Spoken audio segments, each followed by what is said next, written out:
অদিতি, আপনি যে আপনার টাইম আয়রাতে একটা উইচের রোল করছেন এবং আপনাদের পুরো একটা উইচ ক্রাফটের কার্ড দেখানো হয়েছে, তো আজকের দিনে অনেক মানুষই কিন্তু এই উইচ, তারপর অ্যাস্ট্রোলজার, ব্ল্যাক ম্যাজিকে বিশ্বাস করেন।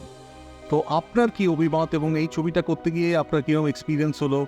এবং এই সঙ্গে আমরা দেখছি যে আজকের ইউথের খুব কিন্তু অপরচুনিটি কমে যাচ্ছে, প্রচুর সুইসাইডস, প্রচুর ডিপ্রেশন, তারা বিভিন্নভাবে মানসিক বিষাদের কিন্তু শিকার হচ্ছেন। তো আপনি কি মনে করেন? আমার নিজের ব্যক্তিগত যদি মত বলেন, তো আমি নিজে উইচক্রাফটটাকে বিশ্বাস করি না। হ্যাঁ, কিন্তু যখন অভিষেক দা আমাকে এই রোলটা কথা বলেন, রোলটা তো ভীষণই চ্যালেঞ্জিং।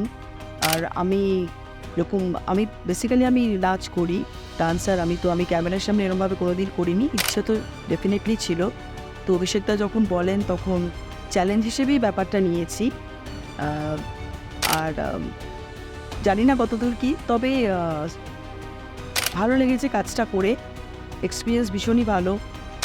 অরুন্ধতী দি, তিনি অত্যন্ত যত্ন করে শিখিয়েছেন। আমি একদমই নতুন বলে সবারই সহযোগিতা প্রচণ্ডভাবেই পেয়েছি। আর আজকের দিনের ইউথের যে নিদারুণ অবস্থা, অপরচুনিটি। হ্যাঁ, আজকের দিনের ইউথদের তো সত্যিই খুব কোনো চাকরি নেই।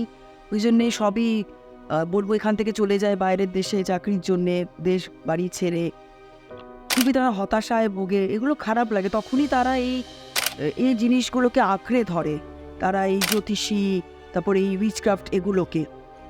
মানুষ যখন দুর্বল হয় তখনই মানুষ এগুলোকে আঁকড়ে ধরে, এমনিতে তো নয়। তো এই ব্যাপারটা যদি কোনো সুরা হয়, তখন এই অন্ধবিশ্বাস, কুসংস্কারগুলো হয়তো দূর হয়ে যাবে মানুষের মন থেকে।